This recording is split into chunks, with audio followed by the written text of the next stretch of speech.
नमस्कार मित्रांनो, मी रवी आणि स्वागत आहे तुमचं आपल्या यूट्यूब चॅनलमध्ये. जेएमसी नांदेडची एक्झाम झाली पण अजूनही रिझल्ट आलेला नाही. खूप साऱ्या विद्यार्थ्यांचे कमेंट्स आले की सर रिझल्ट कधी लागेल, प्रोविजनल रिझल्ट अजून बघायला भेटलेला नाही. भरपूर सारे दिवस उलटून गेले तरी अजून जेएमसी नांदेडचा रिझल्ट का आलेला नाही.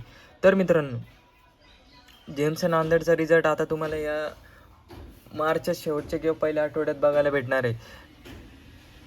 त्यासोबतच जेएमसी नांदेडचे डॉक्युमेंट व्हेरिफिकेशन कधी होईल, तर जेएमसी नांदेडचे डॉक्युमेंट व्हेरिफिकेशन प्रोविजनल रिझल्ट आल्याच्या नंतर 20 किंवा 25 दिवसानंतर डॉक्युमेंट व्हेरिफिकेशन प्रोसेस कंप्लीट होते. अजून जर काही विद्यार्थ्यांना डाऊट असेल तर त्यांनी आपला जो कॉन्टॅक्ट नंबर दिलेला आहे व्हिडिओमध्ये तिथे जाऊन तुम्ही मला व्हॉट्सअप करू शकता. तसेच ज्यांचे नाव प्रोविजनल लिस्टमध्ये आलेले येईल त्यांनी आपले डॉक्युमेंट वगैरे जे डॉक्युमेंट लागतात ते आपले डॉक्युमेंट व्यवस्थित सगळे रेडी ठेवावे. कारण डॉक्युमेंट व्हेरिफिकेशनसाठी काही ठराविक